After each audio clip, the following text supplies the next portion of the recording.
You know, there's nothing quite like the freedom of hopping in your car, rolling down the window, and heading wherever the day takes you. Whether it's a trip to the grocery store, a visit with grandkids, or just a leisurely drive through your favorite park, that independence is priceless. But let's be honest, have you ever had one of those moments where your eyes take just a beat longer to adjust to the glare of the sun? Or maybe you've hesitated at a busy intersection, thinking, is it safe to make that left turn? If that sounds familiar, you're not alone. Staying safe behind the wheel after 70 isn't about giving up your keys. It's about making a few smart adjustments so you can keep enjoying the open road for years to come. Today, I'm sharing 3 life-saving tips that'll help you drive with confidence. Let's start with the 2 that can make the biggest difference today. First things first, let's talk about you. Not the car, not the traffic, you. Our bodies change as we age, and that's perfectly natural. But staying proactive about your health is the key to staying sharp behind the wheel. Start with your vision. When's the last time you had your eyes checked? Glare from headlights at dusk or a cloudy windshield on a rainy day can be tough even for young eyes. An annual eye exam is a must, and don't be shy about asking your doctor about anti-glare lenses if you wear glasses. Next, think about your medications. Some prescriptions, even over-the-counter ones, can cause drowsiness or slower reflexes. A quick chat with your pharmacist or doctor can help you adjust timing or dosage so you're never caught off guard. And here's a tip my neighbor swears by. If you're planning a longer drive, schedule it for mid-morning or early afternoon. That's when most of us feel our most alert, and the roads are quieter than rush hour. Now, let's talk about your car. Think of it as your partner in safety. It should work for you, not against you. Start with the basics. Are your seats adjusted so you can see clearly over the steering wheel? Your hips should be level with or slightly higher than your knees, and you want at least a fist's distance between the wheel and your chest. If you're renting or borrowing a car, take a few minutes to get familiar with the controls before you hit the road. Next, check your mirrors. Side mirrors should show a sliver of your own car, just enough to orient you, and the rear view should frame the entire back window. Too many blind spots? Consider adding a wide-angle mirror attachment. They're inexpensive and clip right on. And here's a game changer. If your car doesn't have a backup camera, you can install an aftermarket one for under $100. It's like having an extra pair of eyes, especially when parking in tight spots. These 2 steps, staying on top of your health and tailoring your car to your needs, are about more than safety. They're about empowerment. Imagine cruising down your favorite route without that nagging worry in the back of your mind. Or pulling into a crowded parking lot knowing your mirrors and camera have your back. That's the peace of mind we're building here. And the best part? These changes don't cost a fortune or require a mechanic. They just require a little intention. Now, I'd love to hear from you. Have you tried any of these tweaks already? Drop a comment below and let me know. And when you're ready, I'll meet you back here to talk about the 3rd tip, a simple habit that could be the difference between a close call and a confident drive home. Because you've earned that freedom, my friend. Let's make sure it lasts. You know, one of the things I love most about driving is how it connects us. To people, to places, to memories. But here's the truth. Even the most experienced drivers can benefit from a little reinvention as the years go by. That's why our 3rd tip isn't about your car or your eyesight. It's about how you drive. Small shifts in your habits can keep you safer, calmer, and in control. Let's dive in. Imagine this. It's a Saturday afternoon, and you're headed to your granddaughter's soccer game. The route is familiar, you've driven it 100 times. But today, there's roadwork up ahead, and suddenly, lanes are merging, signs are confusing, and your heart starts beating a little faster. We've all been there. The key isn't to avoid driving altogether, it's to adapt. Start by asking yourself, when do I feel most confident behind the wheel? For many of us, it's daytime in good weather on roads we know.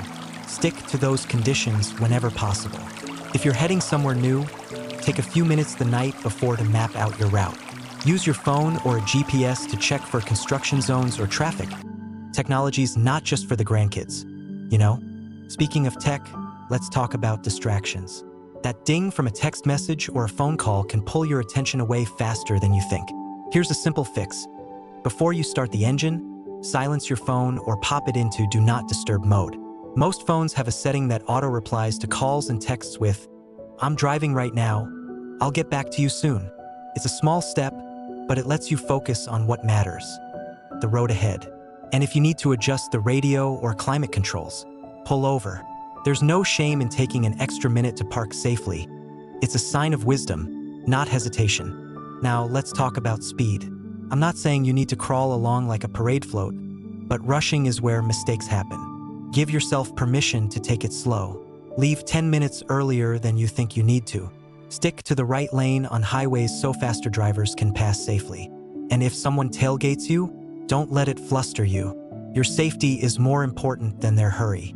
One of my friends, Martha, told me she started practicing this no-rush rule last year. She said it turned her drives from stressful chores into peaceful moments. She even rolls down the window and listens to her favorite jazz tunes now. That's the kind of joy we're after. Here's another game changer. Own your limits. If night driving feels tricky, swap evening errands for morning outings. If merging onto a busy highway makes your hands grip the wheel a little tighter, plan a route that uses quieter streets. And if you ever feel unsure about your reflexes or judgment, consider a senior driving refresher course. Organizations like ARP offer them online or in person. They're fun, practical, and they might even lower your insurance rates.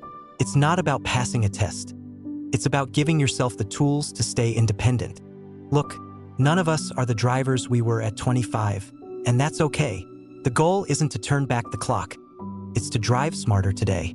By adjusting your habits, embracing technology, and honoring your comfort zone, you're not just avoiding accidents. You're preserving the freedom you've worked so hard to enjoy. And that, my friend, is worth celebrating. Now, I'd love to hear, what's one driving habit you've changed that's made a difference for you? Share it in the comments below. And when you're ready, I'll meet you back here to tie it all together with a few final thoughts. Because this journey isn't just about staying safe, it's about staying you. You know, there's a rhythm to driving, like a dance between you, the road, and the world rushing by. And just like any good dance, it's all about balance, confidence and caution, freedom and preparedness. Over these last few chats, we've talked about tuning up your health, tailoring your car to fit you like a glove, and reshaping those driving habits to match the driver you are today. Not the one you were decades ago, but the wise, experienced person behind the wheel right now. Let me tell you a quick story. My Uncle Joe drove well into his 80s. Every Sunday, without fail, he'd take his old sedan to the same diner, order the same pancakes, and chat with the same waitress. One day, he mentioned he'd started avoiding left turns at busy intersections. Too much fuss, he'd say. Instead, he'd take 3 right turns to go left. Was it a little extra time? Sure, but it kept him driving, and those pancakes kept tasting just as sweet. That's the heart of what we've talked about. Small changes for big freedom. Maybe you've already booked that eye exam after our first chat. Or maybe you've clipped on a wide-angle mirror and thought, why didn't I do this sooner? Whatever step you've taken, it matters. Because this isn't about fear, it's about empowerment. It's about knowing that adjusting your route, upgrading your headlights, or even saying no to a late-night drive isn't a limitation. It's a choice. Your choice. And choices like these, they're what keep you in the driver's seat of your life, literally and figuratively. Now, I'd love to hear from you. What's one small change you've made or will make to keep your drives safe and joyful? Share it in the comments below. Your story might be the nudge someone else needs to take that first step. And if this video resonated with you, do me a favor, hit that like button and subscribe to the channel. It's your way of saying, keep these conversations coming, and I promise, we've got plenty more to share. Remember, my friend, the road isn't just a path from point A to point B. It's a symbol of all the places you've been, the memories you've made, and the adventures still waiting. So here's to driving smart, staying safe, and savoring every mile ahead. The open road's not going anywhere, and with these tools in your pocket, neither are you. Until next time, keep shining, keep steering, and keep embracing that beautiful, independent spirit of yours. See you down the road.